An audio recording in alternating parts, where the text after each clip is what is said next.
Tapi sholat itu akan merubah kita menjadi pribadi yang lebih baik.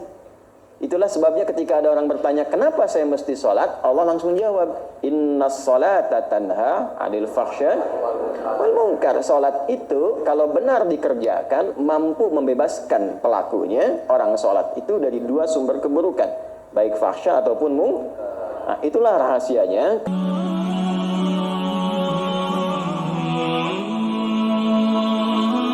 Inti kehidupan seorang manusia itu terletak pada jiwanya. Di dalam jiwa itu hanya ada dua potensi. Kalau bukan potensi kebaikan, maka lawannya yang menjadi tidak baik. Potensi kebaikan itu disebut takwa. Lawannya yang seringkali dimanfaatkan oleh setan itu disebut fujur namanya. Maka di Quran surat Asy-Syams di ayat 7 sampai 10 itu keduanya ditampilkan. Wa nafsi wa ma sawwaha. Aku bersumpah, kata Allah. Nah, Allah itu kalau sudah bersumpah berarti sangat serius. Karena tanpa sumpah pun sudah serius.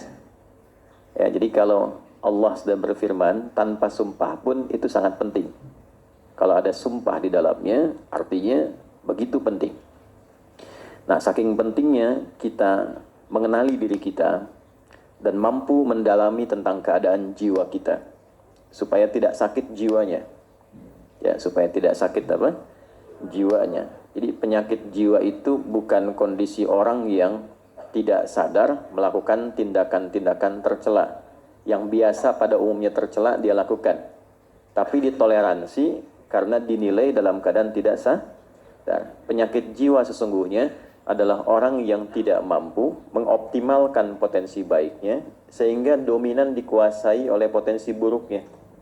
Dan keluarlah kemudian tindakan-tindakan yang negatif, yang menyimpang dari fitrah kejiwaannya. Maka keluar yang buruknya itu didominasi oleh provokasi setan, maka keluarlah misalnya lewat mulut kata-kata yang tidak sepantasnya keluar. Nah, itu sedang sakit jiwa. Ya. Keluar ke tangannya, melakukan tindakan yang tidak semestinya dilakukan. Ya, dia mencuri, dia korupsi, dia mencederai orang. Nah, itu sedang sakit apa? Nah, penampakan jiwanya sakit itu ada, kata para ulama, pada jawarihnya, pada anggota tubuhnya. Ya, karena cara kerjanya dari jiwa itu nanti akan ditembuskan kepada akal. Dari akal itu diteruskan ke seluruh bagian tubuh untuk bersikap. Oke? Nah, sikap yang kita kerjakan melalui anggota tubuh itu gambaran keadaan jiwanya. Ya, jadi kalau misalnya tampil sesuatu yang baik, artinya dominasi yang ada pada jiwanya itu begitu positif. Ya, sebaliknya bila yang keluar itu sesuatu yang tidak baik, ini menandakan ada persoalan serius dalam jiwanya. Itu poinnya. Karena itulah kemudian Allah begitu banyak di dalam Al-Quran membimbing kita.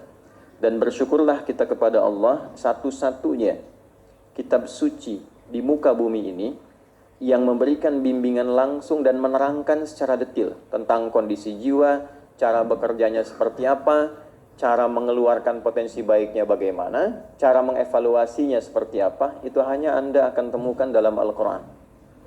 Itulah inti kehidupan kebaikan disebut takwa.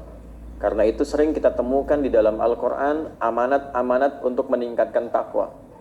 Meningkatkan itu artinya mengeluarkan potensi itu sebaik-baiknya.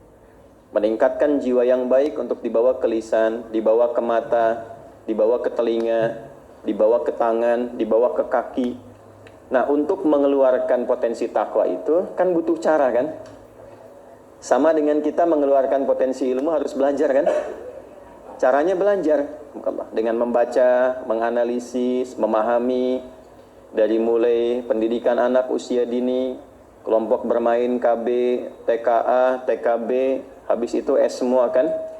SD, SMP, SMA, S1, S2, S3, S4, kerupuk 2 kan? Dingin semua tuh. Itu adalah cara.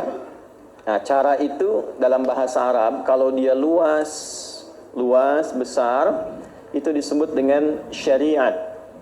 Dari kata syariah artinya jalan.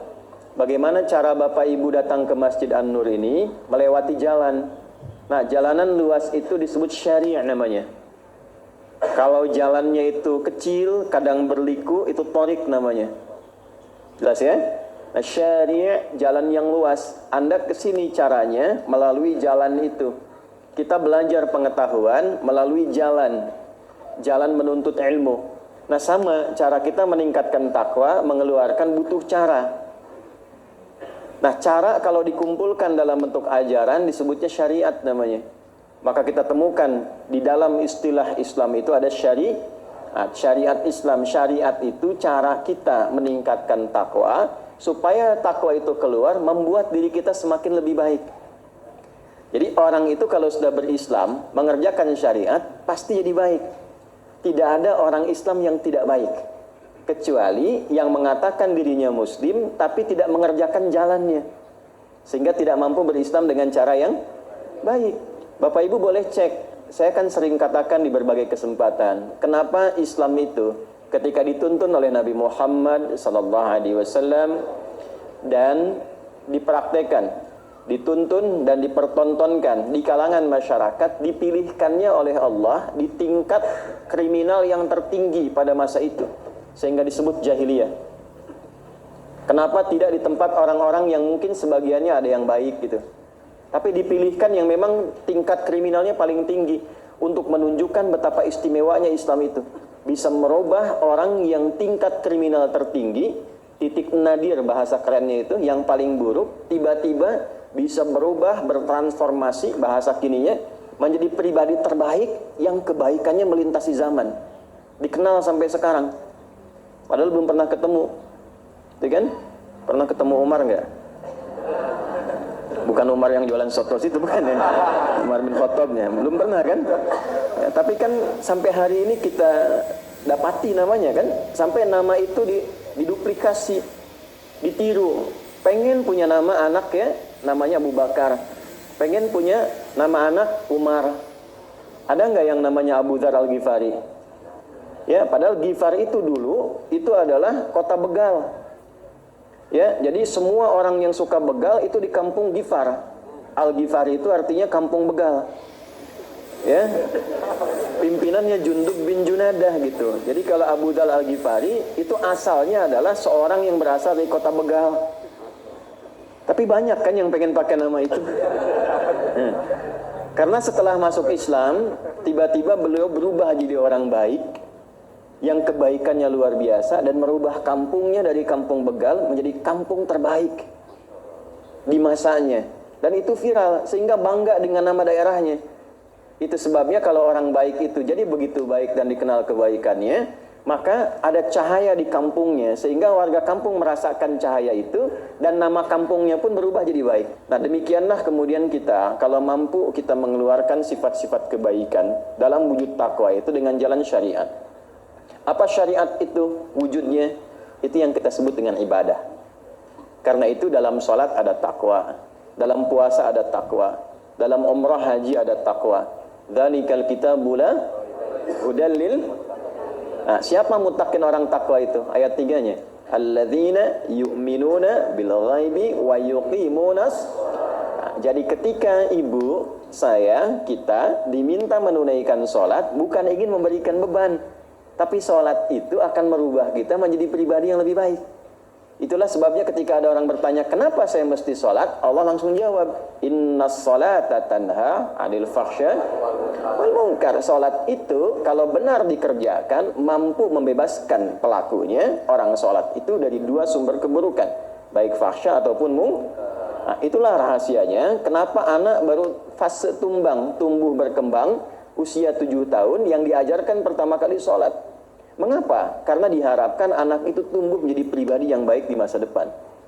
Ya ayyuhalladzina amanu kutiba alaikumus kama kutiba alal ladzina min qablikum la'allakum tattaqun. Di dalam puasa ada takwa. Itulah sebabnya kenapa orang puasa cenderung bisa menjadi lebih baik dibandingkan saat dia tidak puasa. Dan ternyata di antara hikmah puasa itu mampu menekan seseorang dari perbuatan maksiat, bahkan sifat buruk yang pernah dia kerjakan. Nah, ini kenapa setiap Jumat kita tiap pekan khatib mengingatkan yuk tingkatkan takwa. Maksudnya apa? Coba evaluasi Sebanyak apa kebaikan yang sudah dikerjakan selama sepekan ini dengan status yang melekat pada diri kita. Misal datang ke Jumat ya, ketika mendengar khatib mengatakan, jamaah sekalian mari kita tingkatkan takwa. Lekatkan statusnya. Sebagai anak, berapa kebaikan yang telah kita munculkan kepada orang tua. Sebagai suami, berapa kebaikan yang telah dikumpulkan yang mampu diberikan kepada istri. Sebagai ayah, status sosial dan sebagainya. Nah, kumpulkan itu, jangan sampai kita wafat kecuali sedang patuh mengerjakan kebaikan itu.